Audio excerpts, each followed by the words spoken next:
everyone. Thanks for joining us. This is Heather Botkin. Hi, friends. My name is Miriam Kramer. We are astrologers in hot pursuit of relatability. We want this information to be relatable to your life in every way, shape, and form, to the point where you can wake up in the morning and go, oh, hey, that's a Taurus thing. Or, oh, hey, that's a Gemini thing. So our goal and our aim is so that you can use this information in a real way. And so we use real talk.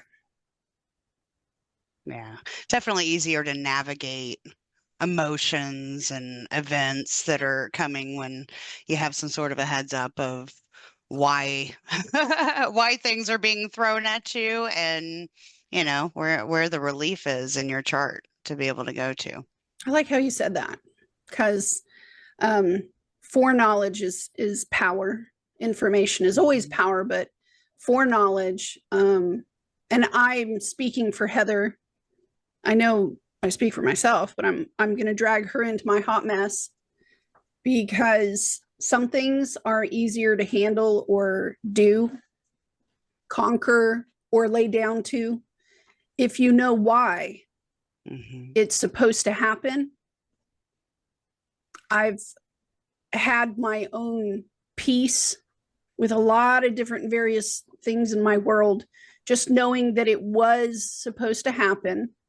And I had a choice in how I would handle it, because it was coming regardless.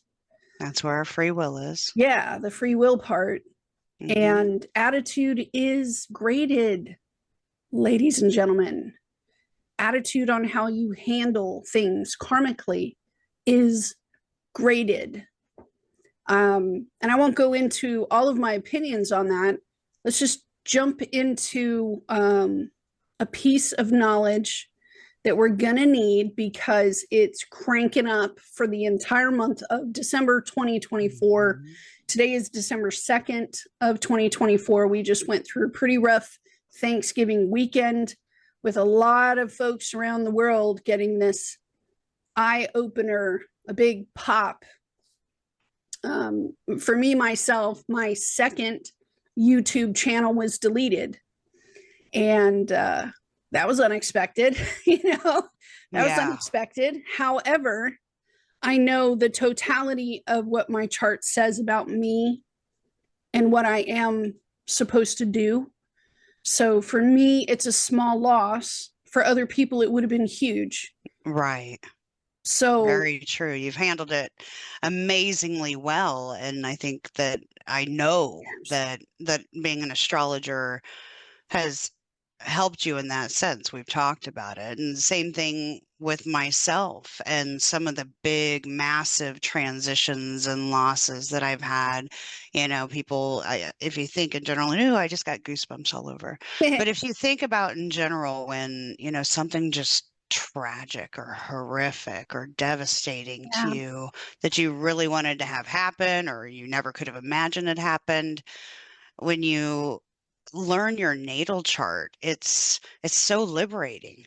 Because you can. And Miriam, she looks back at the like, she's really great at past life astrology too, the EA, but that helps give you the why behind things. But when you can look at it and know that no matter what happens, you have control of how you can handle it. And if you don't, that's what you're working towards, and it's okay. But it's forewarned, right? To be forewarned, or to have a little heads up that that things are going to be a little bit rocky, or that things are going to be fabulous. You know how to dress, right? And you may not know like the specifics until the thing is like right on top of you. But that foreknowledge, even if it's a few months back that you get this knowledge, sometimes for Heather and I, it's within minutes of something happening, and we'll catch that 30 seconds worth of foreknowledge. And Heather and I will go, oh, yep, yes, that was that, Yep. Sometimes it's enough. For like sure. We knew the thing was coming.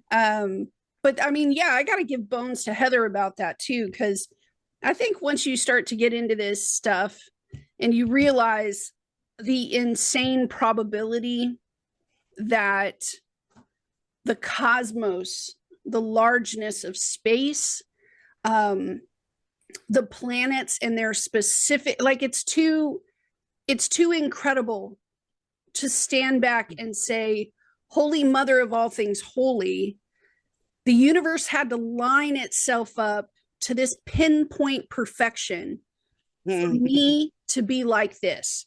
Yeah. And vice versa, as above, so below. So at the same time, you were entering, like your spirit was actually entering during this precision moment. And like if you just lay under the stars for a bit and you meditate on that and you just even hold that one piece, yeah, then you come to the table and you say, I'm ready to learn astrology. You will carry that awe and wonder the entire time you were doing this stuff. Oh yeah. The It entire blows time. my mind still, like even our connection between you and I, like the precision of, if we're working up our charts before we come down here to incarnate and we're like, yeah, well, okay, you're going to deal with this and that and that and the other thing. Right. Don't know how it's going to play out, but the fact that we hooked up as souls and we're like, yo, I'm gonna meet you around my mid 40s because that'll be the time that we really need each other, and we're just gonna get each other and it's gonna click. And how beautiful is that? I love your face. And like for those of you that don't know what she's talking about pre-contracts. We have specific soul contracts that are predetermined, and a lot of people will be like, oh well, you're talking about do we or do we not have free will? And I look at you, my friend, and say it's not so black and white as that. There are some things we're given a little more leeway with choice, and there are some things we don't. Like it has to occur. And so the soul contracts, these are like me and Heather, like she said, before we were born. We sat in a space together or floated, or I don't know what we did, but her and I had this conversation, literally, that said at this precise moment, and that soul contract is cleared by the Almighty. It's checked off. It's signed off.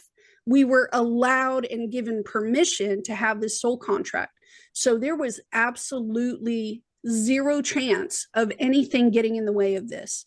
And if you believe in a higher power, then you could definitely say that the higher power sat with Heather and I and said, I will guarantee that the conditions are perfect for you guys to meet. I will let all of your angels know.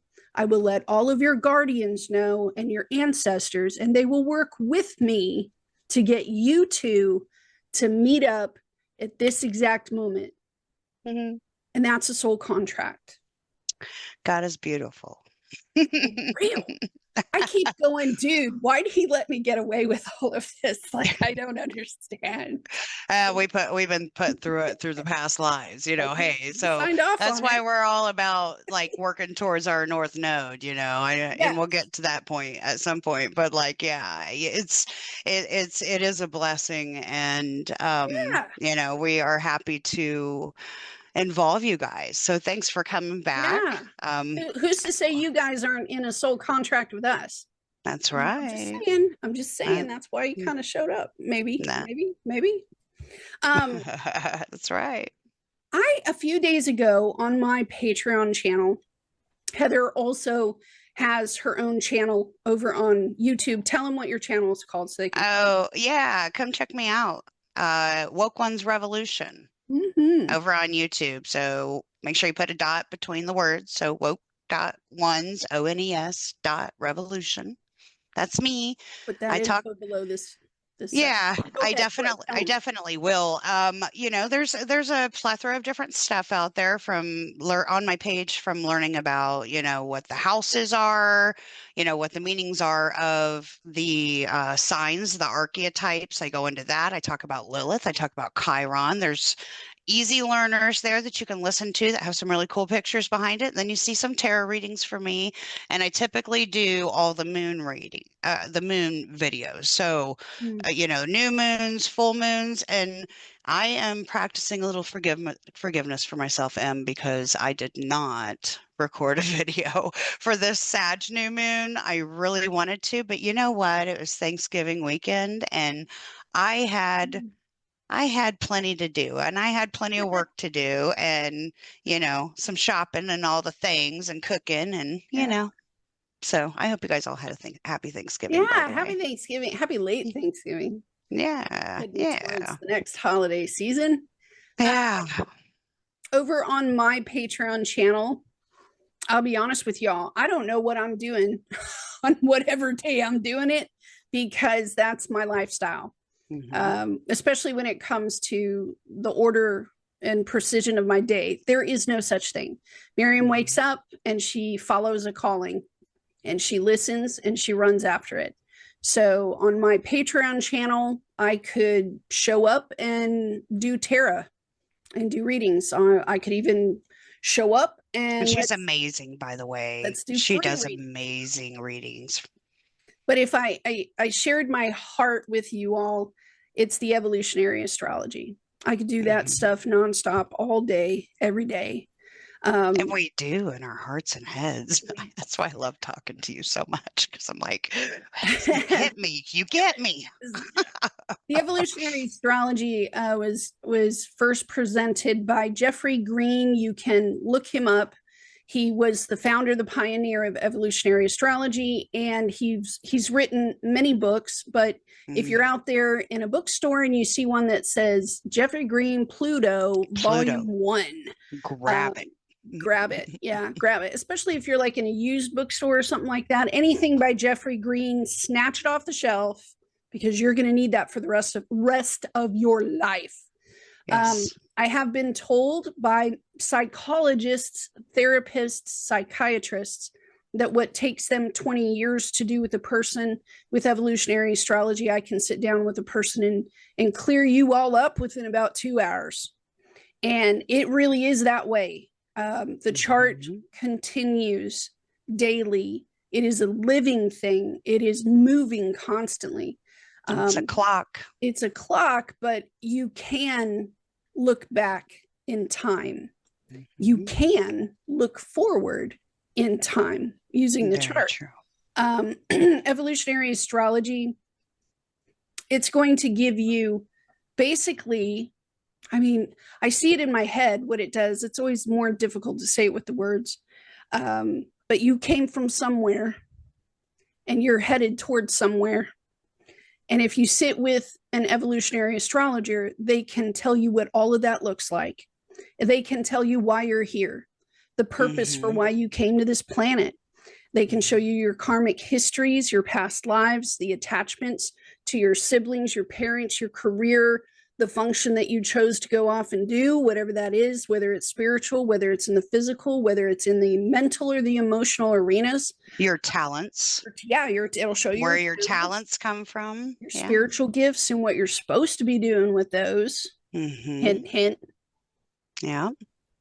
So wonderful fields in astrology. And we also, you know, we throw some extra shit in there, this stuff in there. Because me and Heather, we roll like that. It's like rock and roll when her and I get together. So what are we looking at today? Heather. Yes, ma'am. About 2 or 3 days ago, I woke up and went off like a squirrel. And I pulled up the chart of the moment, picture of the sky and what's going on today and what, you know.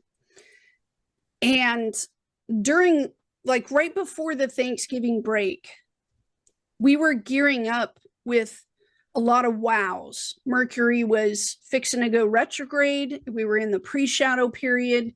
People were talking about learning different things. We're like, you and I talked about it, finding out weird things, learning very deep, dark secrets over the Thanksgiving weekend, people getting set up over the Thanksgiving weekend. where they were publicly humiliated. Like we were just Yeah. talking about the football teams during Thanksgiving. Like this one coach, I can't remember the team, but he was fired.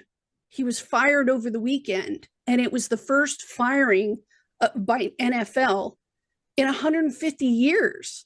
Like, you see what I mean? Like really big things. You were talking about what was Oh, all the melees. Yeah, like in a lot of the games, yeah, it was like the clout thing of, our us versus you, and this, has this rivalry has been going on right. forever, and here's our flag, and then boom, no, that's our flag's the best, and then boom, just melees. I mean, You're there fight was fights, fist fights. brawls, fist fights, Brawls. brawls that lasted for long periods of time, Yeah. showing that Mars Pluto opposition still Mhm. very much still in effect. But also very much showing that Mercury retrograde up in Sag about belief systems and Yeah, it's like a yeah, spin-off and of popping off at the mouth about it. Yeah. stuff that people weren't expecting. So I'm not Yeah. above, and Heather and I do. We spend a lot of time, her and I, a lot of time taking the temperature of the charts because everything, all right, I look at it like electromagnetic fields with the waves of Oh electromagnetic yeah. energy. Some people like to think and use the analogy of throwing a pebble into a pond and the waves would go out. No, no, no. I think energy is much more, is way stronger than a pond. Okay. Don't play with the pond idea. We need oceans, big, big oceans. And so when the waves begin to form, when the waves go up, when they rise, when they fall, Heather and I, we've been surfing. We've been surfing on the waves, taking coordinates and looking at the chart so that we can clock it. Seriously, we're like a Hmm. barometer. Her and I, we Yeah. get together, we're looking for pressure points so that we can get on the air with you guys and say, hey, this is where we're seeing it come out, go Hmm. in, the dip, the rise. And that's why we're going to do this podcast today. I know that was a really long intro. No, I no, it's beautiful. Like it's been a while since we've teamed up and had the time together to be able to do this. I mean, although we talk a lot, A lot. almost daily, it's there's some big culminations that are happening and check-ins. And we're going to talk about that today. But like I was just thinking about when you were talking about the electrical vibes coming in, Yeah. like I was getting this visual of a woman getting a sonogram and how that's Yeah. electrical and how there has to be that buffer of the gel. Yeah. You can't go direct to skin. Like you were extra, that's what I was saying as you were talking about that. Like it's almost like a mediator, Yeah. Like a mediator. It's Yeah. like it's a mediator that It's a helps bridge between two ground. worlds, but it grounds both sides so they can meet and talk Yeah. with one another. And that's a really good way to talk about what we do. Because I mean, I like the word surfer Oh much better yeah. than that, but that's Oh cool. yeah. You Oh know, yeah. if you're an I right. ultrasound person, No, but it came out of here. Like it just came down to me. Yeah, so oh there's no, what it it's was. beautiful. It's beautiful. Because that's exactly what we're trying to do. We're just, I would say that we're fairly new at it together. I know that we've Hmm. been doing it separately on our own for years, but to come together with a buddy and surf the waves makes it even faster. And so I want to say 2 or 3 days ago, because I ponder and meditate on the energy constantly, it hit me and I was like, oh, dang, this is coming from Virgo energy. And then I pulled up the chart and I looked at it and I was like, oh my God, mother of all things holy. And I'm going to share the screen with you so that because of course I jumped on my Patreon channel and I gave it to all my patrons as quickly as I could because my heart and my dream is to one day be able to text with my phone, blast to my patrons on my Patreon channel and go, these are the words that are popping in the pattern. Look to this point in your chart and then walk away so that I can go back out on top of the roof and start doing the astro thing again. So yes, I jumped onto Patreon channel. I do still have that video. I will put it up somewhere.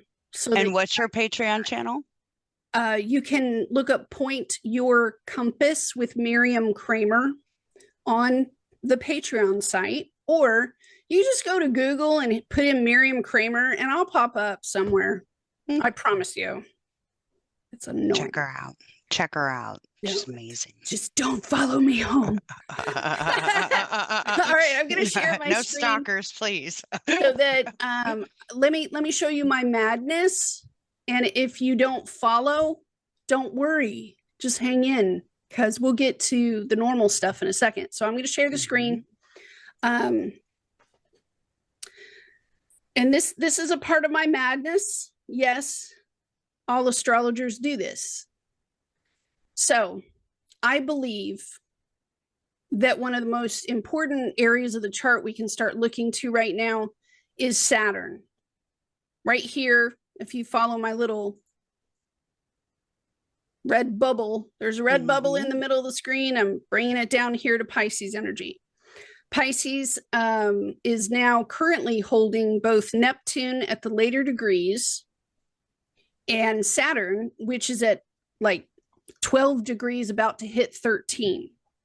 So this point in the chart is at the top of a red square.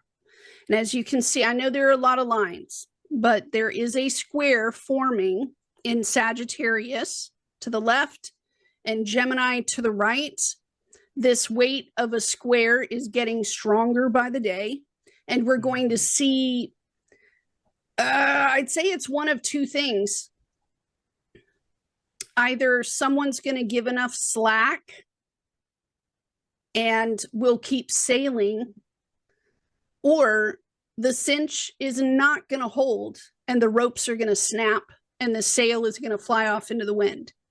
It's one of two things. That's and so we're looking at Saturn right down here, and Saturn is grinding up a cinch and making it tighter. And so a few days ago, I jumped onto Patreon and I went, the cure or the place of relief, the thing we need to all be looking at right now very, very quickly is in Virgo. It's in Virgo. It's a polarity point. It is a polarity point, yes. Now, there's nothing over here. That was the other thing. There doesn't have to be. There does not have to be anything the over energy here. Always exists. Energy always exists. And the way that I like to look at it is that anywhere there's a planet, there's a weight. And there's a weight. Saturn is one of the heavier planets. And Saturn is holding this side down, which means Virgo is up. If you can picture that in your mind, look at a disc or a quarter, and it's spinning and it's spinning and it's spinning. And one end is holding more weight on the quarter. It's going to screw. Yeah, it makes the other side flip up. Yeah. So I'm looking at Virgo energy, specifically 13 degrees, 15 minutes. There's a reason why I chose this for right now. It was a few days ago. When we look at the chart for the end of the month, it's probably going to be a little bit different. But Thanksgiving weekend was the first weekend where Pluto was in Aquarius finally.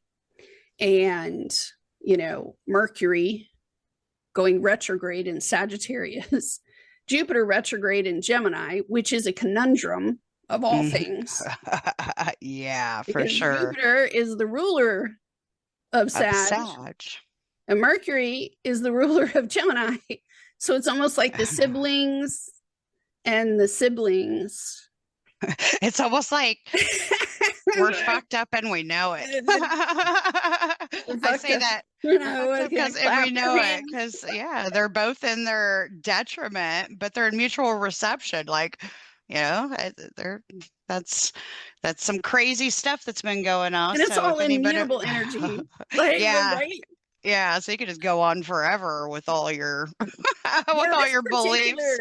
Like axes, the one that includes Sag, Pisces, Virgo, and Gemini. It's called an axis for a reason, because there's a sign at each point of the square, and they all share energy constantly, all the time. They have a relationship that has existed before you and me and will exist after you and me are gone. And that relationship has everything to do with language.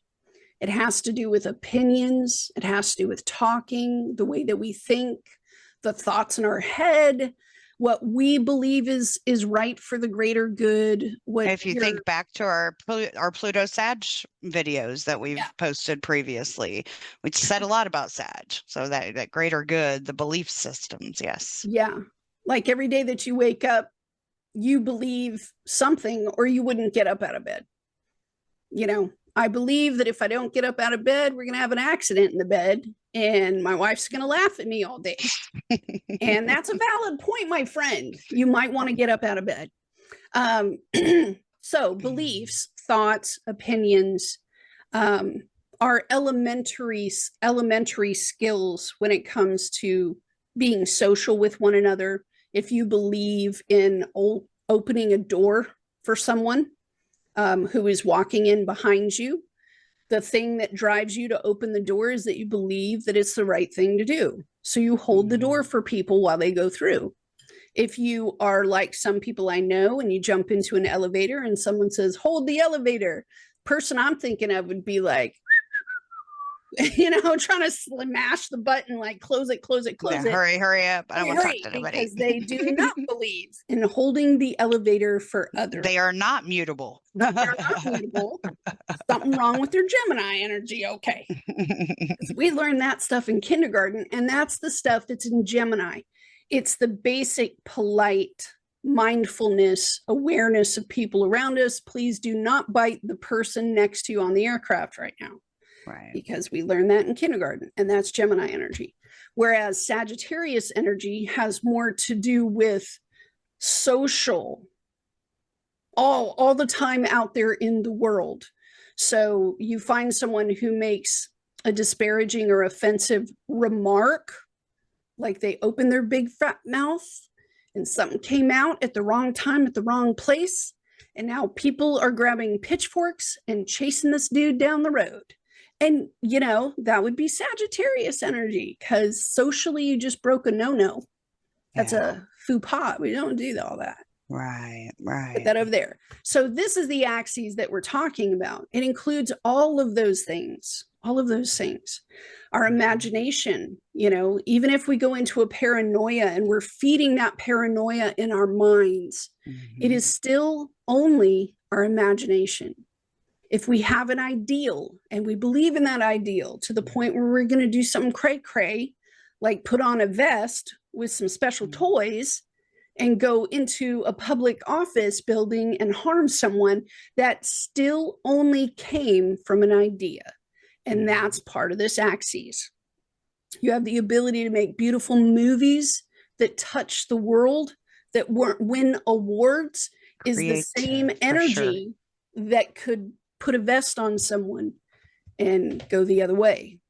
So there's with the mutable energy, people change their minds every day. People make choices every day. And so we're talking about that axis. And when we put it up against the energy that is gearing up and cranking, you know, that crank, it's pulling that rope tighter and tighter. Click. Click, click, click, click. Yep. We're going to get to December 24th, and that, you know, Merry Christmas Eve, everybody. You know, cheers. I'm going to be well out of the way. So is Heather. Christmas Eve. Because of foreknowledge. We have the foreknowledge that the skies are moving into the positions where a mighty snap is present. The electromagnetic energy is gearing up. For those of you that follow and track the Schumann's resonance, that's what we're talking about. Okay, so it's a big day. I believe that we need to be looking at this part of the sky, okay? And everybody has their map of their chart. If you are an astrologer and we've bored you to death up to this point, then now is the time to put your ear thingies back in your ears. Yeah, sorry about that, guys. We're going to look at 13 degrees of Virgo. And because Heather and I believe in human design, if you guys don't know what that is, look it up, because there's a lot to learn there. We also are going to use some Sabian symbols. So let's go ahead and start with that. This is my scary first slide, guys. December 24th, 2024. Bum, bum, bum. Get out of my head. I almost made that sound. Dun, dun, dun. Now, I didn't know this until Heather pointed it out. So thank you very much, Heather. We already had a Saturn and Jupiter square in August for the August full moon, August 19th. That was the first Saturn and Jupiter square. This one at Christmas Eve is the second one. And then, Heather? Oh, the third one, I forgot the date. I know I looked it up. Was it May? June 15th, 2025. Yeah, June 15th is the closing square. Yeah. And when we say square, guys, all right, sorry to bore you again, astrologers, but for you newbies up there, when you see, when you're looking at this chart, you see Mercury at the very top at 11, and it goes down to Jupiter down there and crosses back over to Saturn, it's a T square. So if you know much about little tools or drafting or anything like that, it's a little T square. So that'll help you visualize it when she said square. Sorry. We're looking, like, if you look at this slide, and of course the map in the lower right, if you go all the way to the bottom where my cursor is, I'm circling Jupiter, and see how Jupiter is at 14 degrees 3 minutes right here. I'm going to follow this little red line up here to Saturn. Oh, look, another 14. And then I'm going to follow the line over here to Mercury, and that's 11. And that's just as good as 14, maybe even a little less. But yeah. See when they match 14, 14, and then there's red lines, that's a square. Okay. Yeah, but by the chart, notice we want to be over here in Virgo where it looks like there's nothing happening. Because this, to me, is the area that needs to shift in some way, shape, or form. And when I pulled it up in the human design, because I went through like a good person would. This is a table of the gates and the lines for human design. I won't go into the explanation of all of that today, but I will get over here to Virgo. This is the chart, and the words for Virgo for the 14 degree mark, where is it, 1403, is overextension of the head. Right here, where the red dot is. We're dealing with the head, and number 3 says overextension. So I'm going to stop right there. And Heather, just because I'm looking at these degree marks for Virgo, tell them what you said about what happened. Because one of the things that has happened under these conditions is that President Biden. Oh, yeah. Do it, man. Oh, okay. So like I was just thinking on this particular degree point, the fact that it kind of lined up with the news that came out that Biden pardoned his son. Yeah. And he had said very adamantly prior to him dropping out of the presidential race that he was not going to seek amnesty or, for forgiveness or what is the word? My brain just lost it in the middle of talking. Gonna let him off he the pardoned hook. him. Pardoned him. That's the word. Him. Let him off. Yeah. So he said he wasn't going to do it, and then today he decided he would. And quite honestly, I think it's hilarious because right away there was another immediate comment, from the other side who's going to be president again. Trump. He basically was like, "It's an abomination," and I'm like, "Really? Come on, dude. You've done a lot. You've done it. What you let everybody else off the hook. What are you gonna do?" Oh yeah.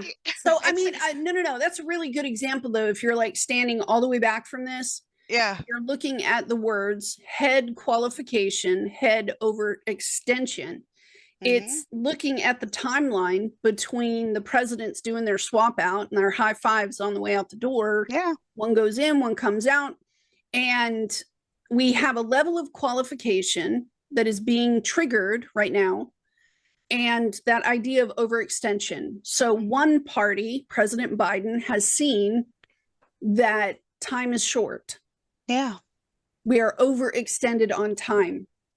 And the incoming President Trump is looking at it like, I am qualified to sit with all the military heads right now and fly around the world and meet with all the heads of these countries and have all these conversations. Right. So there's this, and I'm not going to lie, as an American, I've sat back a little confused, kind of like, wait a minute. That dude's not done yet with his job, and that dude is doing the other dude's job. What happened? But you see that the head qualification for President Trump is that he's done the job before. He's met all these people before. So there is a level of qualification going on there. So the overextension and what it may mean, we don't know the results of that yet, but we see that this is like in play, positive, negative. It doesn't really matter. It's that it's in play. I just see is with the overextension, I almost just see, so like you were saying, I'm qualified, but overextension in a way I look at it as too much boisterous confidence too, could be that. It could overextension could be the overextension of Biden, the time difference, Biden, hey, this was my belief. I've adapted. This is my new belief. And that's what this whole new moon was about, going in through this energy and the Sag stuff, is being adaptable and willing to change your mind. And maybe he overextended his viewpoint at that time. But, hey. I mean, the other thing I'm going to throw in here, guys, the relatable part of energy is that the universe doesn't care what you do with this energy. The universe does not care. Okay. It is our job as astrologers to say, hey, the topic is qualification and overextension. There is no black and white, yes or no. It just is for the time period until the wave moves away. Okay. Right. Qualification, overextension. Those are your two words. Go. As a Virgo, don't overextend yourself with things to do, because an overextension of overthinking in your head. You thought too hard too long and you missed an opportunity. This can come out a million different ways, but as astrologers, our job is just to say qualification, overextension, go. Do you remember that show, the one that had Drew, what's his name, and they'd have the comics. Carrie?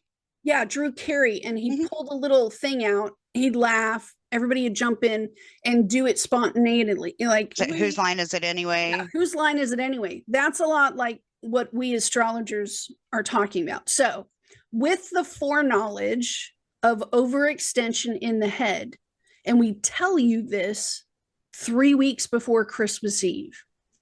During Christmas Eve, there's going to be a lot of people in their head who have this overextension thing going on. Now, if you knew that the whole room was doing this, would you be able to use self-control? Would you be able to use this as an opportunity to pause before thinking or speaking? Would you let that overextension just kind of fall out of their mouth during Christmas Eve? Yeah. Like a little fly in a corner and just watch what happens. Yeah. So the foreknowledge gives us the ability to discern. To not overextend our reach. We know that Grandpa's gonna have a couple eggnogs, and don't forget, and Virgo is notoriously the in the zodiac, the one that is prone to anxiety. being anxious, having upset stomach with nerves, the worry wart, because, everything's got to be Perfection. perfect. Perfect. Perfection. You're in my mind again. Yep. Everything's got to be all perfect. So like if you go to a family event and OCD. everybody's spouting off their different opinions, it's getting heated, and you see the host or the hostess is freaking the F out and running back and forth and stressing and Yeah. flipping and breaks open the third bottle of wine. Yeah. you know what's going on. If you So see a yeah. bride and a bride is getting married on Christmas Eve and they're going to have this beautiful service, and the bride is in her head and she's exhausted. She's been up since 3 o'clock this morning working on her own wedding, doing all the little last little bits, and you see that she's overextended in her head. Then you could be that groomsman or that bridesmaid that steps up and tells her, hey, hey, hey, Sit down, go to bed, because your skin needs to be beautiful tomorrow. I'm sorry, you have pictures. Go to bed. But this is what foreknowledge does. It empowers us. So let's get back to the chart, because this is the area that we're looking at. Virgo, of that overextension in the head, that's going to be happening. There's qualification, there's overextension. These are going to be challenges for some people to come down off that too. If you have people who are like, I'm qualified to talk about this, you'd be like, yeah, but your mouth's still running, so you're not sharing the space. I know better than anybody. I've been there, done that, got the t-shirt. That's Virgo. And I would encourage you not to do this. Okay, so the red, we're looking at the red lines for the square points. And we're going to stay with 13 degrees, 15 minutes, even though it's going to be like, 14 degrees, 3 minutes? My apologies. But we're going to be looking at Sag, Gemini, Pisces, Virgo. If you have anything in your own personal planets, in the signs, you need to look at which house it's over and what it's ruling in your chart. It's going to affect you. You're going to be involved in the conversation.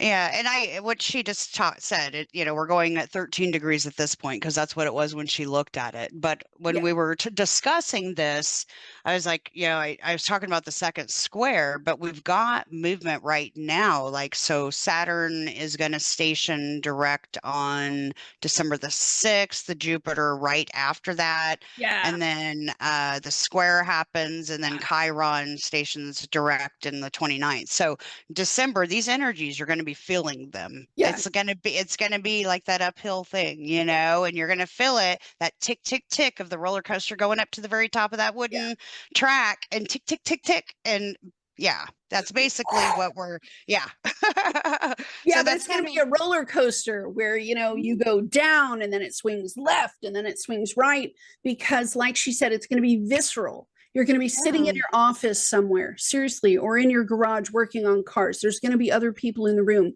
You will feel the energy shift. You will see it, where we go from sad love songs on the radio in the garage to disco 1970s. And you're going to be like, there it is. Yeah. There it is. You're going to see that the house was completely quiet. You curled up in a chair with a lovely book. You have your little pet right there next to you. And then 5 people burst in the door, and it's your partner with all of his buddies, and they're loud and they're proud. And you're going to feel it.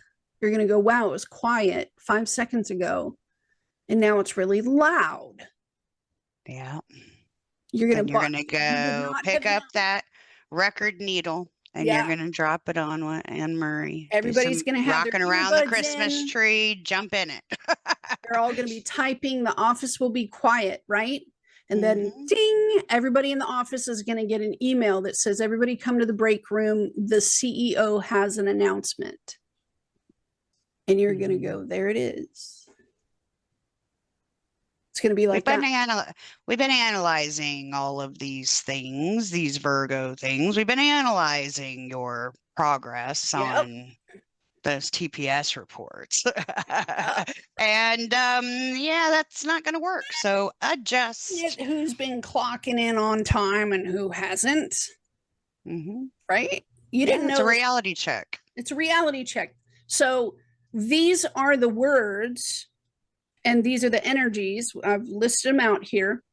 Look to the upper right. Karmic challenges, these red lines, karmic challenges to overcome are not necessarily something you could have skipped out on. You don't get a pass. You don't get a pass for karmic challenges, folks. It has to be worked through. You just bear down and you get through it. Some of them you will feel like they're horrific. Some of them is just you spilled coffee on your pants on the way to work, and be grateful that that's all you had to do to overcome today, because 6 people just got laid off. Yeah, you got to be grateful for gratefulness for your karmic challenges, because these are histories that have to play out. And like we were talking about earlier with the whole EA thing, past life, karma, seeping into this, and it can be good, good karma, bad karma, however you want to spin that wheel. Right. It's going to play out no matter what. And, a way that I like to look at it, Miriam, is that, when you deal with something that you really are struggling to get through, but you amp up and you're like, you know what? I handled that pretty damn well.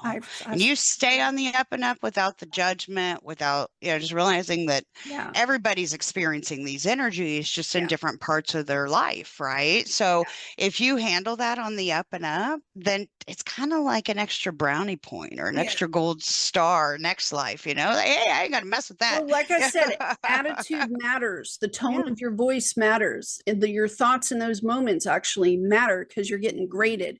Whatever you put out in those moments, you're going to receive back during those moments again. So resonance, yes. I want to say it was last Friday or Thursday, I went to get new glasses, right? I walked into the mall, I go into the store, I set my purse on a chair and I wasn't looking. I turned around and my purse fell out all over the floor. And I could tell from across the way that like 3 people were staring at me. And embarrassing moment, sure, but does it have to be? No, my purse fell on the floor. It happens. Crap happens. My job is to pick it up and put it back in the purse and drive on, right? I'm here to get glasses, not to be on spectacle. So like Forrest Gump said, it happens. It happens. I pick my purse up, I just set it down, and I keep driving on. Did I make a huge scene about it? No. Did I apologize for it? No, it was just karmic work that needed to happen in a public place. I felt confident enough in myself that I didn't need to, you understand, it's just, it's a basic gravity thing, had nothing to do with me personally. So I didn't take it personal. And it has been a challenging thing for me to emotionally let go of a lot of that stuff. So over time, these karmic challenges turn out to be your strengths. Very true. That's my point. Very true. Challenges can be overcome. It's not impossible. You just have to keep pushing. Now, there are times where karmic challenges includes another person, okay? And that other person does not want to jump in there and solve this with you. They do not want to come to a solution. They want to avoid it. They want to look the other way. They want to flush it down the trash. They want to pretend like nobody saw. And it involves you. It involves you. And there are times when the person does not want to sit at the table with you to work it out. Maybe their emotions are not under control. Maybe you have a family member or a spouse that's looking at you like you're crazy because you're watching this astrology video right now. Or maybe you're looking at this sort of like, hey, we need a solution here, and they're hungry, or they need a nap or something like that. It's not impossible to get up from the table and say, well, when you're ready, I'm here, and I'm ready in my heart to find a solution between the two of us. If you are not ready now, then I will leave that right here with grace. And at least, honestly, because you're getting clocked, at least you have shown the universe, I showed up. Right? And I'm grateful for the lessons, because now I'm not that guy doing that dumb thing. And whatever you don't deal with now gets concentrated in the next life. Yeah. It'll triple up on itself. It'll quadruple up on itself. And Oh, it'll get yeah. so bad that, the avoidance that has been going on since 5 lifetimes before this one, you won't have a choice. They'll strip all the power from you. It's just unconscious. It's unconscious stuff that seeps through. What she's Right. talking about is the karma that comes in, and the reason you have night terrors and you have no idea. Yeah. It's likely because something Yes. bad happened before, and you're Yes. You refuse to look at it. you're unconsciously getting it, but you keep having the same, I Yes. use that example, but you Yes. keep having the same random thing that just devastates Over you every and time, over happening and over and over and over over. again. You're like, what is this, Murphy's Law? Like, Yes. what is this? And it's Yes. typically tied to something past life, And if you pay and karmic attention, like you situation. listen to the conversation of the person, what they're saying, they will repeat the complaint several times. Like, oh my God, I've always been cheated on. Every person I've been with, they've always cheated on me. Screw that person, So then you end up with it uh, being jealous your whole life. right? And if you're smart enough and you know astrology and you're learning astrology, if you're awakened and you're a part of our world, the very first thing is, oh, dang it, we found a common denominator and it's you. Mm-hmm. It's a hard truth. However, in these karmic challenges, it is not impossible to call yourself out It and is just not. say, It is whoa, the whoa, most whoa, whoa, beautiful whoa, part of shadow work. me, It isn't pretty, but you've got to be willing to look at me, yourself because every relationship mirrors you. You're me. mirroring. It's a mirror. It's a me thing. And Mm-hmm. I need to take a knee to get this kink worked out, or it's going to concentrate in the next life. So when you look at your chart, you see red lines. Those are those places. They are mountains or they are molehills, depending on your attitude. Cool? Are we all good? Great. Let's look at these words, man. Yeah. So let's go back to the chart, and I'll make it big again because me and Heather will probably sit and We like them big. we like them big. Is it a donut? Because I'd be down with the donut. Okay, so again, Jupiter is in Gemini, right? And this is the ruler of Sag. And oh, look, here's Mercury, the ruler of Gemini. These are siblings or office workers or Gen X and Gen X doesn't fight with anyone. Let's put the boomers and the Gen Z folks in here, and they're going at each other in the office. Oh, yeah. X Then, has or a a husband and sister-in-law. Yeah, husband. Yeah, because Sagittarius rules your in-laws. Your in-laws. Yeah, and Here's your in-laws. Jupiter's notorious like the hubby symbol, And but in the fifth house of the love. siblings, Gemini, showed up to the in-laws' house, right? And they're going to shine a light on the in-laws. And the in-laws, they don't, there's some sort of information they don't have here where they don't have the full picture. So they have to go back But and they have, yeah, but they have a belief about it. Yeah, they're like, They don't have the full picture, but they got a belief about it. I got to go get the receipt. It's in my purse. I'll prove to you this is the case. But it's Jupiter, right? It's in retrograde, so it's looking backwards. Your timetable is in the 1950s. It's 2025. Yeah. 2025. So yeah, I would agree with Heather what she just said. A timetable, a clock. This is a clock. And with two planets like this looking backwards, this is a retrograde moment of looking at the past through a timetable, perhaps of wisdom, experience. Maybe you're looking back with that Saturn in Pisces. Pisces is God. It is your higher power. It is that source energy. It is the thing that says all humans deserve at least respect and dignity. And here's Saturn, who is giving the test. So is this a time clock thing where we're looking at the test? Did you give yourself grace? Did you forgive yourself, 25 years ago? Is this still an issue that's on the table? Because if you haven't bent your overextension and qualification in your own head, that's the area that will snap.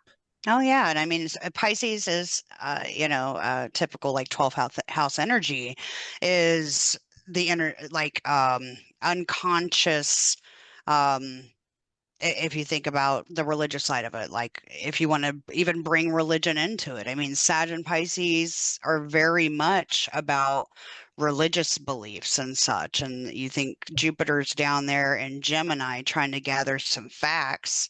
And then over there in Sag, Mercury is retrograde. I don't know that. No, by that time he won't be retrograde. He's retrograde right now, but Mercury's across the other side, Oh yeah, let's just get to blabbing about here we beliefs, go. whether there's any facts to them or not. And Yeah. um, that's T-squaring down to Saturn in Pisces, who is, Over I here. mean, he's Father Time. He's Chronos. He's the reality check. Yeah. He's the white glove, Yeah. Oh yeah. going, it's like He's a it's drill going. sergeant with the white glove running up over the Yeah, door frames, that's going, funny. "What The the F is axis is that?" Virgo. The axis is Virgo, the Right clean, over here. supposed clean freak, And right? Yeah, everybody took a brush to the toilets for 7 hours instead of checking the door frame for dust. And so yeah. Saturn knew, the drill sergeant knew where it was. The drill sergeant saw you Mhm. in there for 7 years. Yeah. The drill sergeant saw you. So Hmm. yeah, the drill sergeant's going to be testing all the other areas that you weren't looking at.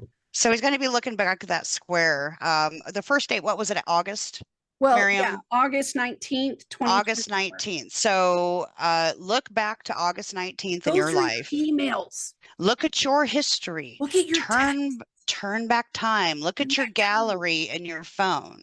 What was going on in What your was going life on? at that point that Yes. Saturn was communicating with Mercury up in Yes. Sag, or not Mercury up in Sag, but Jupiter down in Gemini, because that's where the square was to begin Yeah. with, right? So it was going down that first square was hitting Gemini, Yep.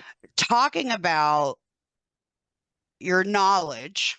Okay, so your higher knowledge, your philosophical beliefs, your religious beliefs, your you can keep going with all Well, the ninth yeah, the house type marketing and Saturn. the advertising, because Sag Right. rules marketing, but publishing, editing. This could be somebody wrote something in social media and it was published and marketed out to the world and it was wrong. Very true. Think about how much, or even just jabbing back and forth, the bickering between the politics things, right? Like Pictures, look back pictures. to August. So that was July was the attempted offing Right. of tea at that point, right? Yeah. So August was what was going on in your life then? What Yeah. was Saturn asking you? Is there validity behind this belief, or is it a Yeah. unconscious Fear. narrative that has Is it a been fear? fed, unconscious fear that's been there Yeah. like for lifetimes, or was fed to you by family, how Yes. you were brought up, your social conditioning, Yes. or even a project. She was talking Yeah. about writing something and it being Construction. wrong. Construction. It could Yeah, be real estate or something, but the it's checking polarity in. point is here in Virgo. That's truth. It's Hmm. discrimination. Did you go and Hmm. interview the person? Did you ask really good questions? Did you go in there and actually look at the damage yourself? There's a truth here. Virgo is an earth energy. Okay. It only deals in data that forms patterns, Facts and facts. facts, Analysis period. And you're dealing with three other signs.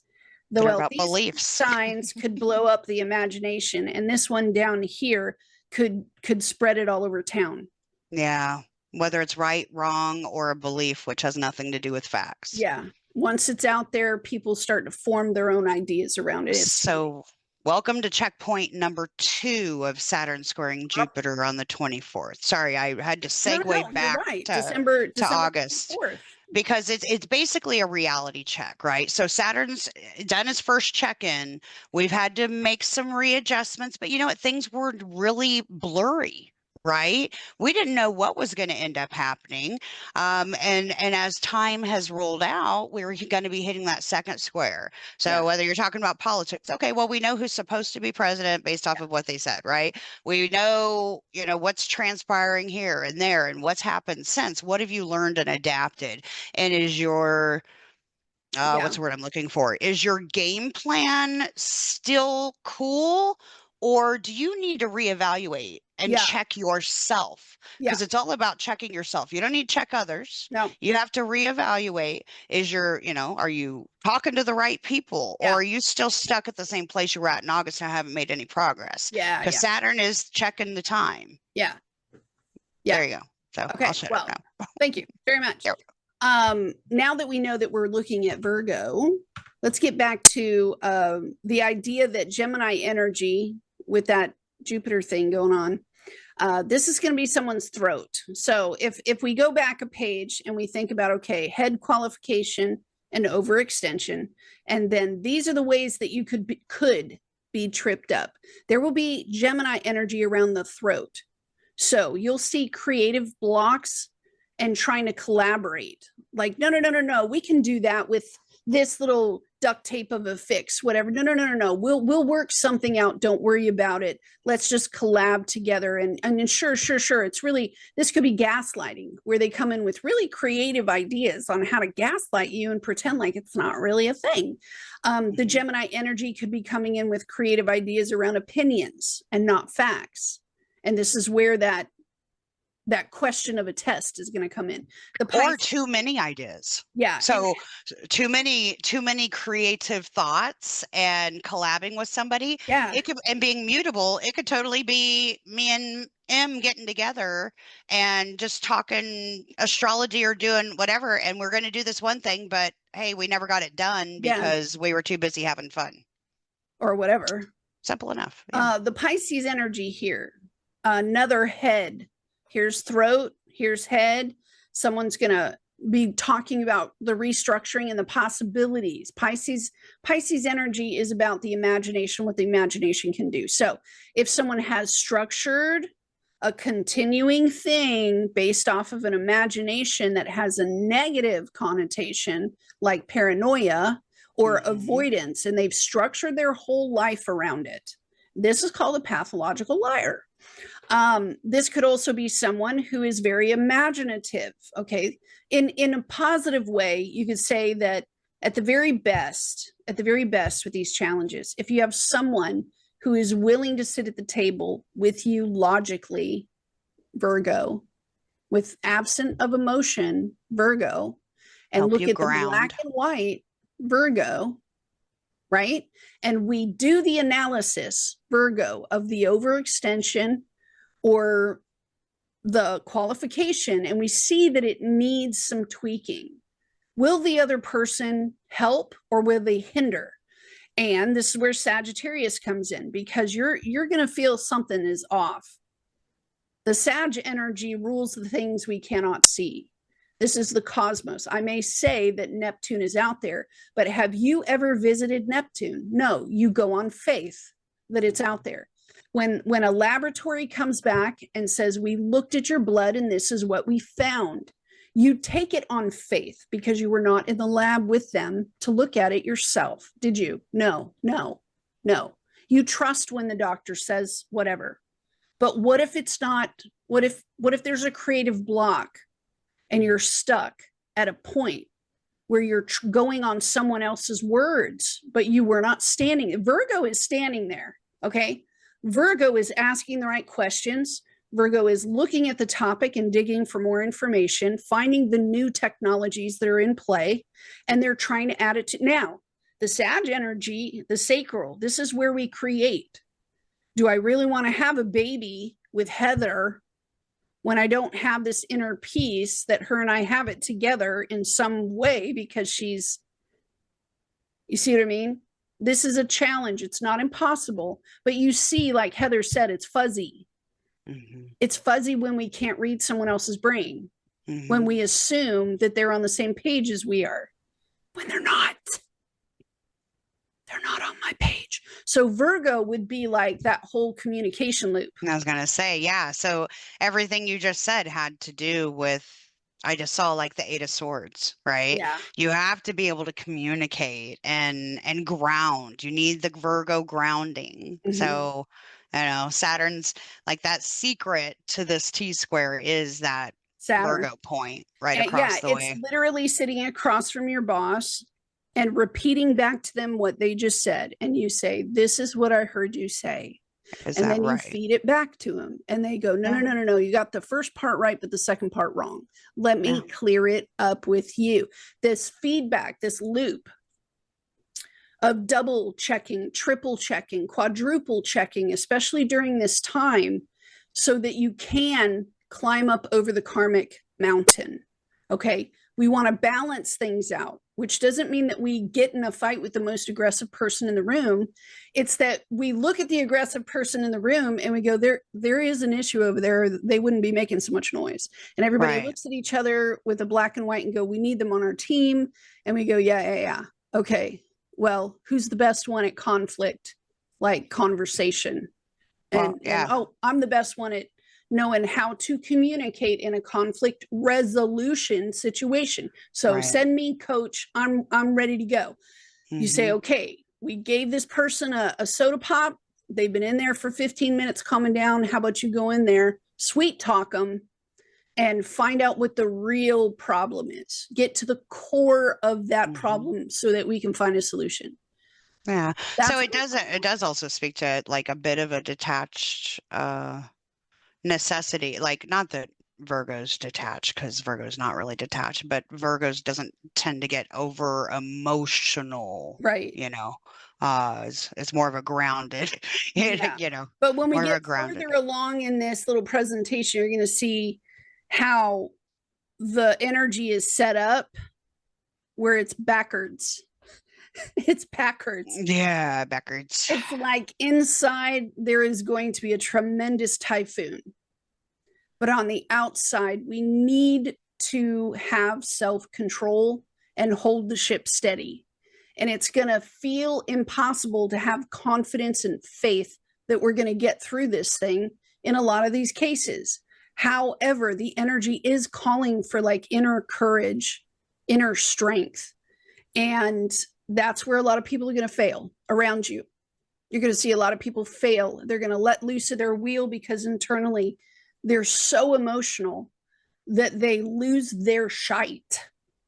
Yeah. But I'm giving you foreknowledge so you can take plenty of Valium and go show up at the holidays and be like, y'all do you, because I'm just here to watch the show.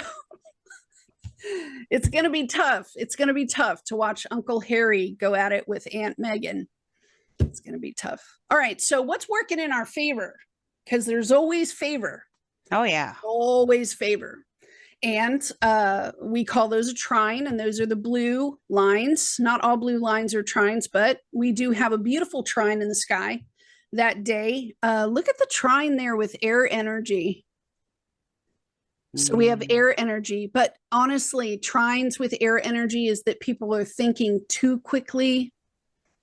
This is really fast intelligence that is single-minded, where only one person's thought or agenda is on the table. And remember, we're talking about joining forces like the Avengers.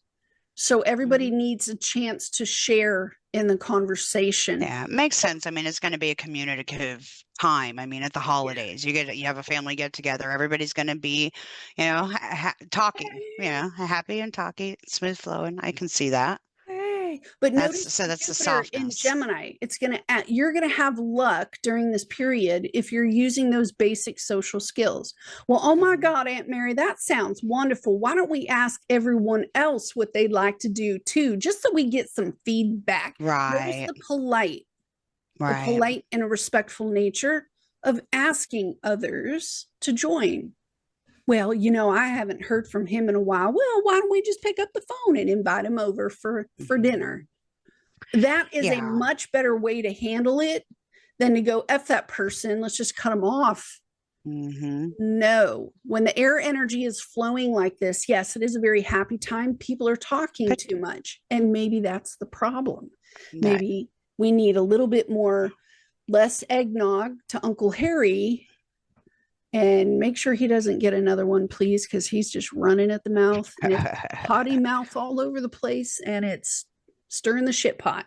Yeah, but we're getting sprinkled with the intuitive hits. So that's part of this gift, you know. You got the gift horse, then you have intuition. I like that. But Yeah. sorry, like, because you got to follow your intuition. Is it really the brightest thing to snap off and, you know, try to shut somebody down if Uncle Larry's over there happier than you've ever seen him, talking about something that has no fact to it whatsoever? Just let And him we're be like, happy. dude, we know he's crazy, but he's having so much fun. Let's just let him have Yeah, some fun, just be man. You happy know, for he him. got out of the pen Sure. 4 months ago. It's freedom Yeah, time. Woohoo! yeah. You know, Exactly. don't let grandma see it, but you know, he's Yeah. good. He's safe. He's not hurting anybody. And that again might be a very friendly, generous, neighborly way of handling the situation. I think this 13 degree 15 minutes, the trine here was for Thanksgiving weekend, not for, because I'm looking at the 24th of December and we do have a trine in the air signs, but Oh. not, I mean, the earth signs we can nitpick with these other placements. We have Pars Fortuna at 14 degrees of Capricorn, which would be hitting the 14-degree mark of Virgo. And then Priapus, you just tell us what Priapus is, my dear. Oh, so Priapus is so basically kind of a no. Okay, let's just put that archetype of a know-it-all that really likes to get down, like with anything and No, everything. you could And do better. his Do better than that. and he the biggest Johnson around, and he will Okay. let you know Yeah. it. Let's go with that. Let's say Yeah. that Diddy decided to throw a party and he's got the biggest schlong in the room. So he wants to show it off to everybody. But That's he's Priapus. high and he's drunk and he's sharing all of his wealth in that moment. He's flaunting his wealth in that moment as well, and his schlong. So now, Priapus is also spiritual gifts, like of abundance. of abundance. Like, so, you know how people get about their spirituality, their spiritual gifts, and their spiritual knowledge. Priapus was the biggest, you know, like he spoke big. Go ahead. Okay, in What do you got? mythology, right? All the other gods and demigods, they all had they had talents or they had acquired skills or they had all of this stuff.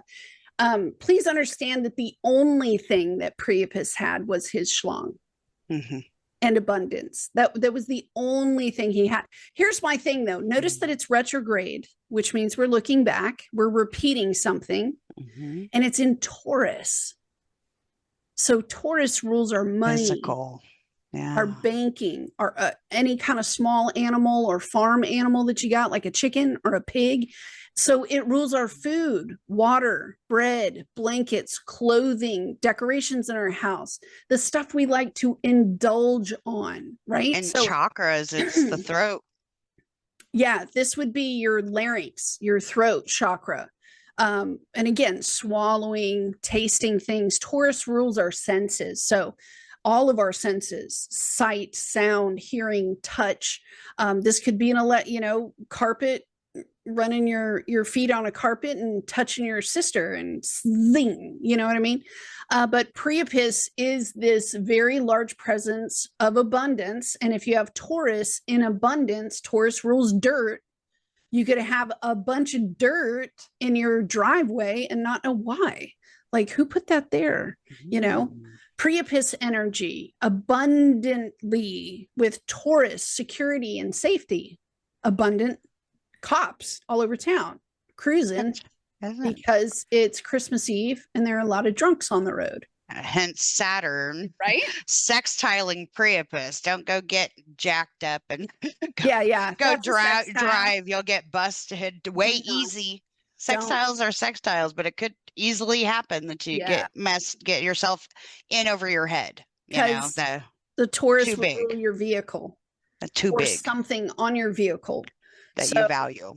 It's that you value. Exactly. So Taurus is a place that we value. If you value your schlong, good for you. If you're finding out that you used your schlong 25 years ago in the Army, and we have to look back at something there to pinpoint something that's happening now. And Pisces rules what? Hospitals. And now you have a doctor looking at your schlong on Christmas Eve, and you're like, this is a great way to spend my holiday. Dang it, dude, you should have gone to your doctor appointments. That's all I gotta say. Oh boy. Is that going up? Is that? I'm like looking at the quincunx. Would that quincunx be Juno? To what? Priapus? Saturn and Priapus. Yeah. I'm getting off topic. Oh, but... no. You're right. It'd be up here in, where would that be? I'm looking at it, and it looks like it would be that Juno Midpoint, like up in the eighth house. Oh, this is for my location though here. Oh yeah, true that. But it would be in Scorpio. With Juno. No, it would be up here in Libra. Gotcha. Yeah. I don't have my glasses on. I ain't got my readers on. Like this would be like you go to a Christmas party, right? And your ex is standing there, and it's the ex that gave you some sort of yucky 25 years ago, and you're like, oh hey, I remember you. Yeah, you can see how that would turn into a bit of a or it could just be, the ex, and you have kids with them. Yeah, and you're like, great. And you get in, family, you get into family it. Yeah, everybody's talking at once, and you're like, where's my gummies? Right? I'll be out in the garage. I'll see y'all later. You know what I mean? Who's coming with me? Because that only going to be in opposition to Mars. Yeah. So be cool, honey bunny. Right. So let's move on to the sextile degrees here. Man, do I have this all jacked up? Because we're looking at the different day. So there is a sextile there of help. The sextile energy is to help us. It's there to help, to encourage us, to keep us going. And if we look at the Virgo placement, that's what I wanted. 14 degrees of Virgo. And we look at the first sextile is going to be up here in Aquarius. And Venus will be in Aquarius as well, and in a very tight position at 14 degrees. So the overextension piece, and we're looking at the overextension piece. Are we willing to overlook the overextension? Is this an overextension that we cannot overlook? And when Aquarius kind of jumps in, especially with Venus there, it can provide this feeling of being not just aloof, but absent to the whole hot mess, where you're just like, this is everybody else's problem, not mine, so I'm checking out. Escapism, yes. When Venus or Mars, either one of them, are overindulgence. it can be your personal overindulgence, but I'm thinking more in the sense of poly.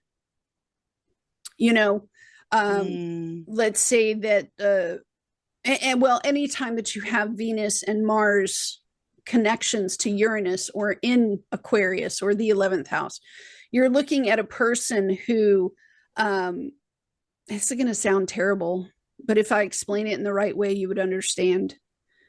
So in past lives, look, we're talking about past lives.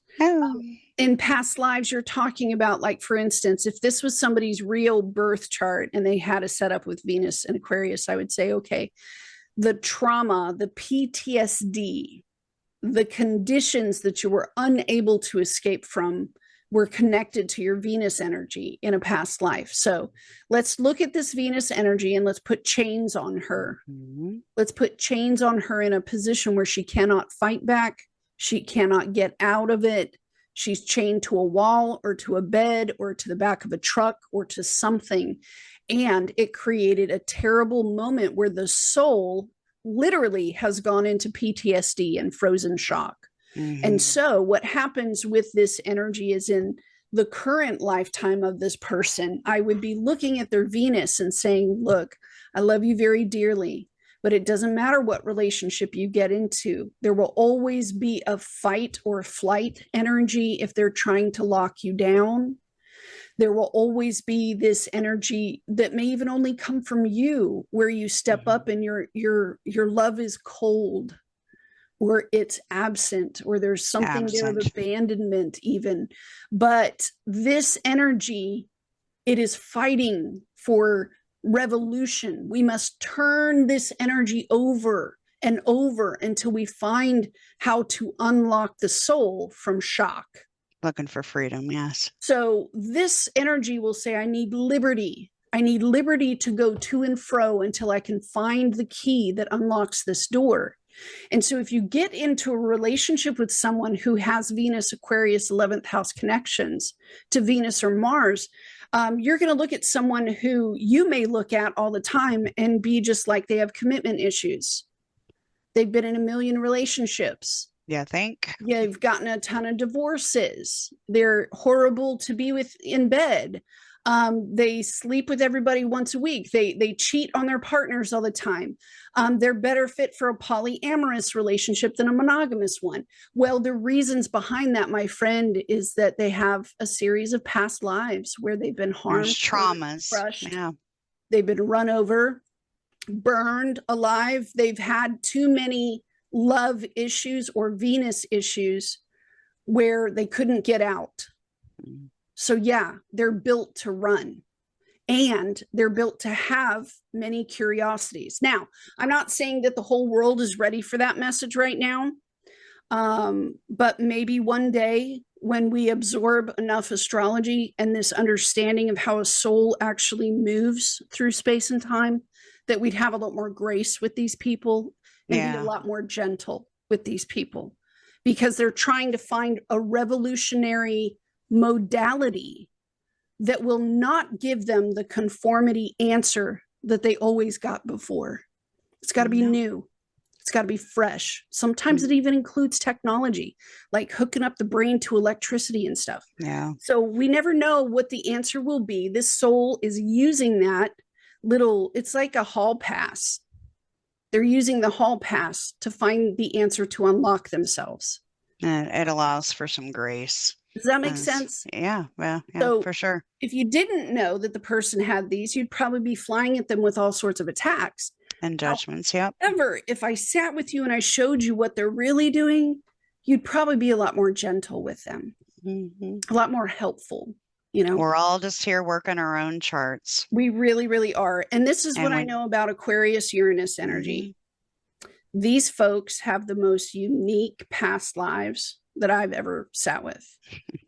People that went up into the mountains and they got tore limb from limb by a mountain lion in a past life. And wild. In this lifetime, they have had 12 surgeries on their elbows, their wrists, and their shoulders. They have 42 surgeries on their ankles, their knees, and their hips. And their family goes, you're such a problem child because you have all these health issues. And I look at their family and go, no, bitch. She's putting herself back together because she got ripped up by a freaking mountain lion. Yeah. Isn't that crazy? Like it's so interesting how it all like culminates and can be narrowed down to certain things. And so knowing those kind of things is actually pretty important. Also, if you look in the realm of when she was talking about how we're vibrating out, you know, as above, so below, I think we kind of went into that. But like if you're dealing with a sickness or a chronic illness, you know, there's a reason behind it.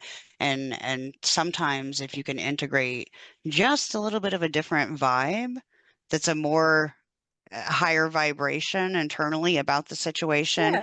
You know, I can't help but think of, you know, when people have the hypochondriac or one thing after another, or they're dealing with something repeatedly.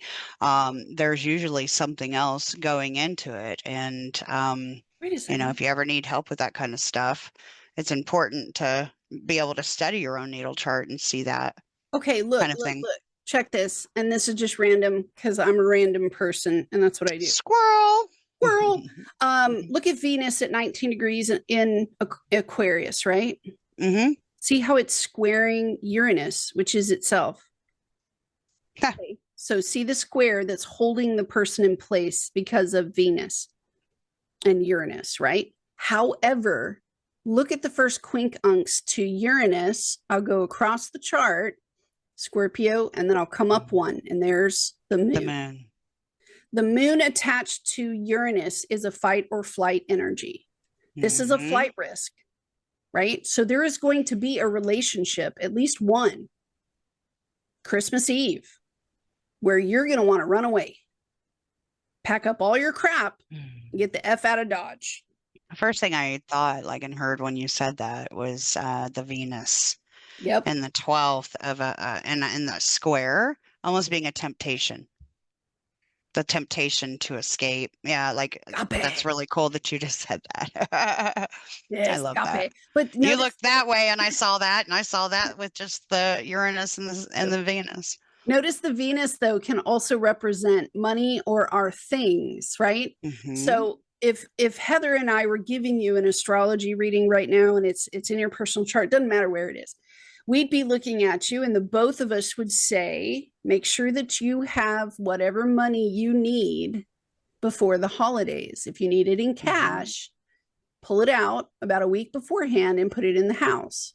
Because if the banking system goes down and we have another one of those AT&T security breach things, or if something happens with the internet, or if the stores are overrun and they all shut their doors or something, it may prohibit you from getting that gift last minute. We'd be telling you, make sure all your gifts are done a week prior. Yeah. Make sure you have money pulled out of the bank a week prior.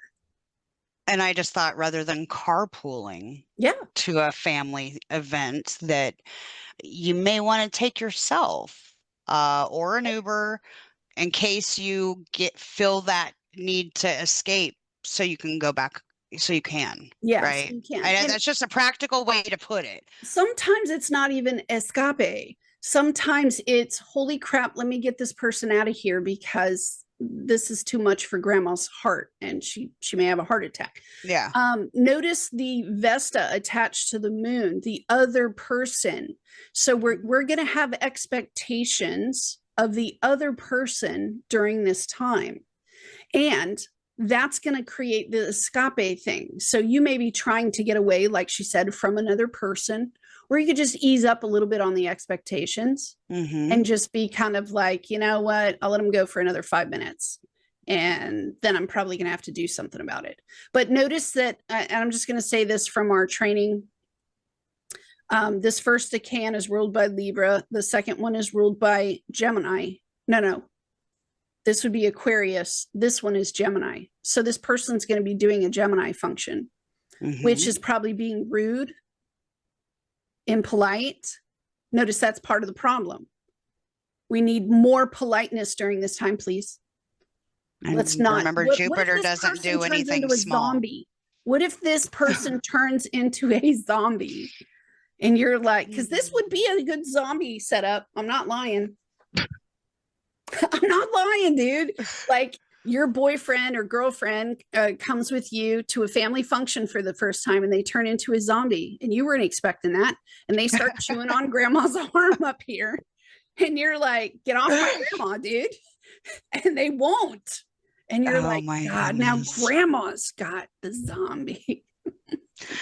Yeah, it's just funny. You keep pointing up to the moon, so I'm just going to point out. It's got to be a female. Look, Pluto to the moon. Pluto to the moon square is going to be immediate emotions that are, these are hard, tough emotions that are rising to the surface. That's what I was just looking at. Was the Pluto, was the square to Pluto that is going to be hot, hot, hot. Well, I mean, that square to Pluto from the moon in Libra that night. Oh, I mean, it's asking you to be adaptable and open to change. Dude, I'm just gonna tell everybody, if you have someone in the kitchen who's doing the majority of the labor for the holiday season, in this situation, you better be the one in there washing the dishes for them. Because they're gonna pop off, and it better not be on you. Well, yeah, and Pluto's opposite Mars still, right? Yeah. So there is animosity, angst, tension in there. And then the moon is your emotions, right? Yes. So if you are seeing the square to the Pluto in your 11th house of community, whatever, and you go down there to Mars in the fifth, really that also might call on you to be a mediator, even if you don't want to have to be. Yeah. Or a recruiter, and you tell all your siblings, hey, mom or dad has, or grandma or grandpa has been in there for 14 hours doing this for all of us. How about we all pitch in and go in there and help them clean it up? Because I promise you, if you don't, this is grandma saying, get the F out of my house and nobody gets Christmas ever again. Amen. And Yeah. they mean it. With this chart, grandma's Your running away. Uranus might help make it fun though, like a spontaneous, Totally could do that. outburst into grandma got ran off over by a reindeer all at Yeah. once. Make everybody laugh, This could just also be with the trine, is to turn on music that is cut the fun tension, and let the tension, yeah, cut the tension with music or a word game or something else, so that we're not focused on the controlling factor. We're asking grandma or grandpa to control their emotions, or you or your partner. Control your emotions. No, this is a moment where this kind of comes out. Yeah. It's not going to come out nice.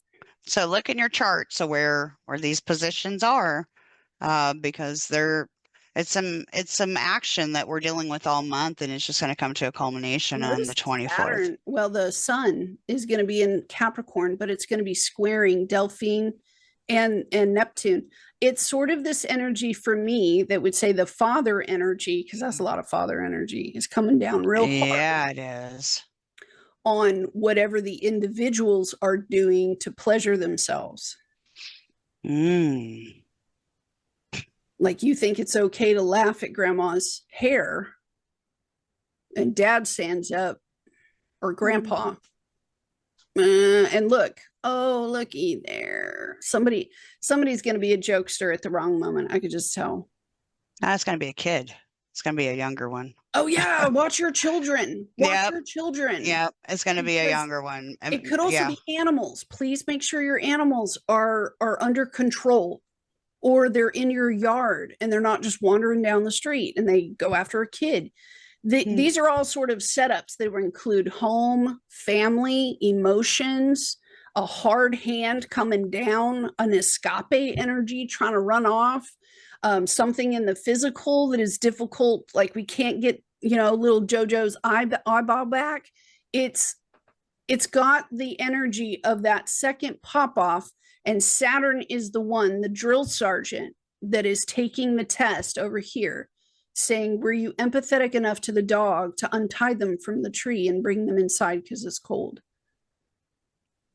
Or did the dog have every right to break off leash and run?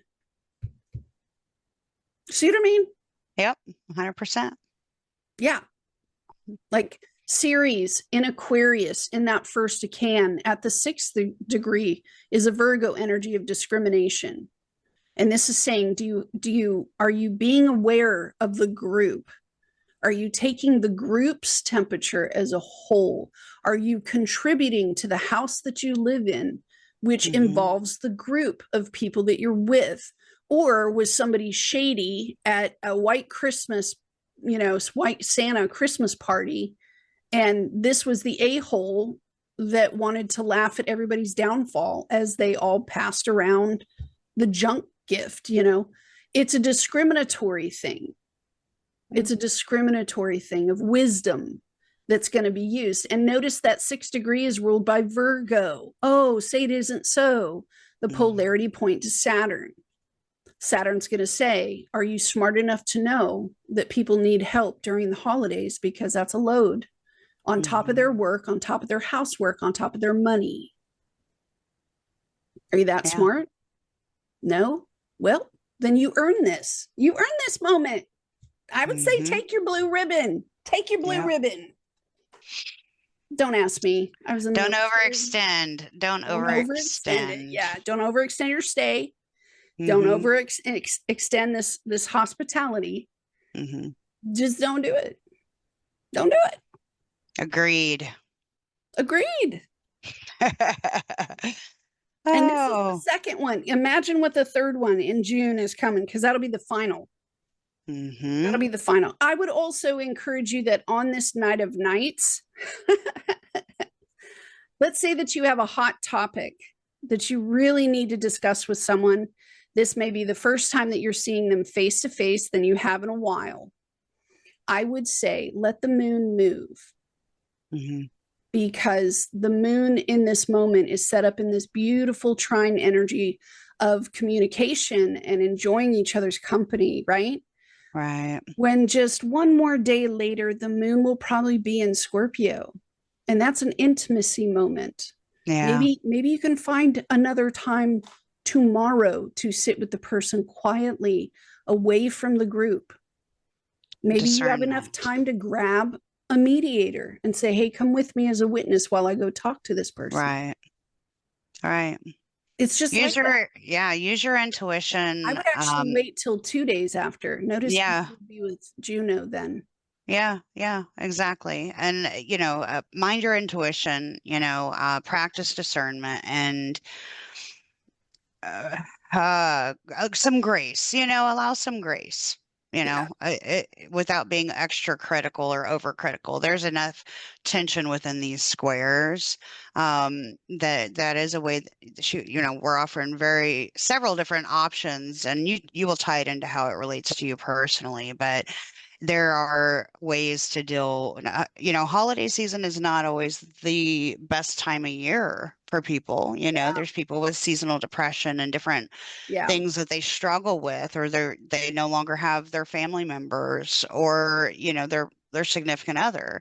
It's important to find ways to pull through. And one thing that you just mentioned was just wait for the moon to move. Yes. There's so many times where, like, just even her and I talking, Yeah. when we're feeling some kind of way and we're just venting to each other, Yeah. and we just remind each other, hey, it's just a transit. Wait for the moon to move, Yeah. and then Or we'll you tell do. each other, I'm not good to talk to today. I'll talk to Yeah, you tomorrow. And yeah, we go, good. And we it's help okay. each other. We help each other. The moon is going to be in its balsamic phase. To those of you that are moonies, you know what that means. To the Mhm. rest of us, it's that the moon is wrapping something up from another cycle, and it's getting to a point where it's an overload, where it's about to fully discharge. Okay. So we're moving into a new moon energy. And I would literally wait 2 or 3 days after Christmas to face off with anything that you really need to face off with, because you're going to have a better chance at success. And remember, with these karmic squares, the point is not to run, it's not to avoid, it's that the willingness to sit down and find a solution. And the solution may only be like 4 days away, 5 days away. It's easier for me to give somebody a timetable. Like, I may go into my spouse and I may say, hey, I know you're upset today, but literally give it 5 more days and we're going to have the letter in the mail. And he'll go, how do you know? And I will look at him and go, because I know. Give it 5 more days and the letter Yeah. will be in the mail. So these last little bitty days of a balsamic moon can sometimes be very, very, very stressful, that something is building up in excess. It would be like your body bloating full of water and you're just waiting for all the water weight to shed. That's how it feels in these Hmm. last moments. Okay. Um, yeah. Yeah. Much better to come at something at a strong position. If you're gonna fight a fight, make sure you're gonna win. Because if you're even questionable about losing, maybe now is not the day. It's not a no. It's not Oh, a flat out no. It's just a not right now. well, and don't forget, Mars is going retrograde for several, Mhm. several, several months, and Ah, yeah. So the whole thing with the Mars retrograde and fights, if you are the one starting the fight, you're not going to win. you're not gonna win. You're not going to win. If you're the one that has the fight coming at you and you Yeah. have to defend yourself, Choices. you're going to be the winner. Have the Um, three choices. Have Yeah. them all So stacked up in your back pocket. I have this choice, mm, or I have this choice, or I have this choice, and that's what we're trying to hand you. Is forewarned. forewarned is forearmed That's to right. make better choices. So, is it an easy energy? No. Will there be competition between lovers? There could be. Hmm. There could be, but I would almost say that this is more a competition between someone's internal feelings and projecting it out onto a group. And maybe there's a call for that, and maybe there's not. But at least now you have better choices. Yeah, and we're blessed to have the trines and sextiles in there to help calm and level out the energy some. So Man, look at that. The Mars and the Mercury are trining that speed. Someone's going to be talking real fast. that fire. But their solution may not be the solution for everyone, you know? And Right. people learn at different paces. So it's sort of like, let me give you a good example. I have a transgender niece, and the day that she sat down with me to tell me this, she was kind of venting and saying how, you know, now that she has made and come to terms with it herself, she puts it out there to the rest of the family, and she's upset that everyone else is not treating her, saying, you know, what she wants them to say, Right. and so on and so forth. But I sat with her in that moment and I said, hun, you know, you've had plenty of years to adjust yourself to these ideas. I have 25 years of you looking at you one way. I need a little grace. I need Yeah. a little time to adjust. I'm not saying I never will. I'm just saying, let me try. Let me try to adjust. Yeah. The expectation of Vesta in Libra is that I expect that relationship rules are done this way and only this way, and I will be very upset if they do not toe the line. Well, people learn at different paces. They come to Yeah. an understanding of things at different paces. And sometimes the fastest person in the room is not always the smartest person in the room, you know? Unfortunately. Yeah. So it's Yeah, I sort of mean, we like, all evolve. Yeah, when you saying we're all working our own charts, we all yeah, evolve on different speeds and different timelines. And you know what? Some of us won't. And unfortunately, that's where you got to deal with that with the next life. But yeah, I just practice that grace, yeah. and discernment, and just enjoy the holidays. I'm glad that we got together. Do we got any more slides, or we No, my hit them slides all? are not perfect. They're I think beautiful. we thank you for that. I think we talked enough about the speed. There were other markers there other than the sextile from Aquarius to Aries. Yeah. There's plenty of fire. Fire, fire. Fire. You know, went with Beavis. Oh yeah, Fire, that's the other fire. thing too. The speed by which, please, if you don't have to use fireworks, don't use fireworks during this time. Please have your safety stuff ready. If you have, I don't know where the exits are. Have a safety procedure in place. You never know where someone's going to throw a cigarette butt. Make sure there's ashtrays outside. Make sure that there's certain safety things, because this could also turn into a hot mess, but it would be more like an electrical fire or a kitchen fire.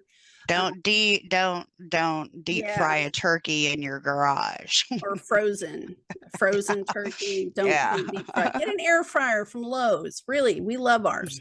There's other Yeah. ways that you can prepare, but it is also a safety thing for, and it would affect an entire group. So Yeah, and one of the things yeah, that we didn't really bring up in the point, like, well, Saturn is restriction and Jupiter is expansion, right? So those two squaring each other, it's a weird, awkward, very uncomfortable thing. And one thing to keep in mind, though, is Saturn is in Pisces, right? And Saturn in Pisces dissolves. Yeah.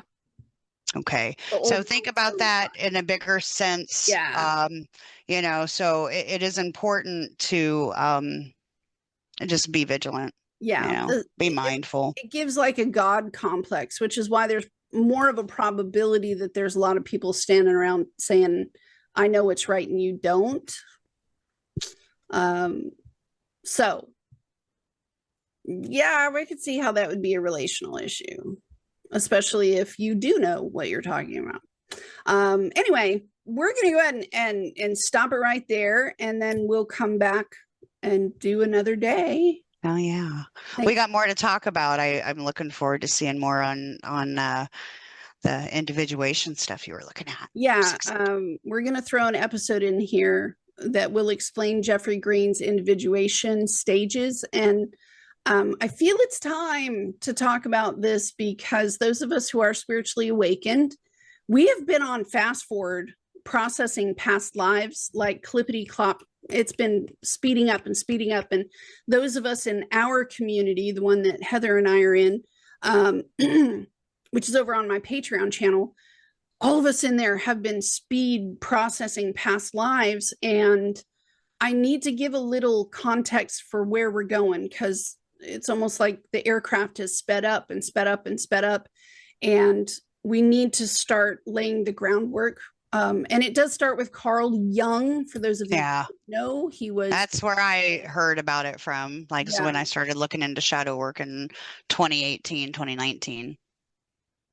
Carl Jung was the one that identified this. He was the protege of Freud, and he was the father of many things. But the individuation stages, we're going to go over it in baby steps. Then we're going to show how it fits with evolutionary astrology in your past lives. And then it will give you some context for the next 25 years of Pluto and Aquarius, because we get a whole new set, like a whole new set of past life material that all of us will be entering into. And I'll just say, like, that in itself, Jung's individuation was, I'm not going to say life-saving, but it's what helped me understand shadow work, and how to work on myself when I wasn't okay with talking to anybody else about what was going on with me. So really big stuff. I know we got to get going, but yeah, we're going to talk about that. Fun. And you guys keep an eyeball out for those dates: December 24th, 2024, June 15th, 2025. We're going to hit on this again because we kind of need to. And mark this in your journals, your emails, your texts, because in June, we'll need to come back to this point and go, what the F was going on again? Yeah. And, one more thing I do want to point out, I have to point out, especially because you're my friend, Miriam, is that with what you mentioned at the beginning of our episode, you were talking about how this was the second time your channel got deleted, right? So please, if you're listening to this and it resonates with you, please like, share, subscribe. Very important, because the whole Pluto and Aquarius thing is very much about censorship. Okay. And I went there. Like I'm very upset with what's happening to my friend, and she's handling it very well. But I will tell you that, people need to hear stuff. And it's only when how do I say, when people start to get a little nervous about the information that's going out, there's a reason for it. Not because it's fact checking or whatever. It's because a higher mind has higher awareness, has higher power, and is less able to control. So more concerned with like the types of past lives that we're about to go into, because it's Aquarius and it involves groups. Heather and I will be talking about all sorts of types of groups that historically has had this censorship happen to them. And you may be in one of those groups. Very true. For we don't know how long. Very true. So it's important for you to stay with us.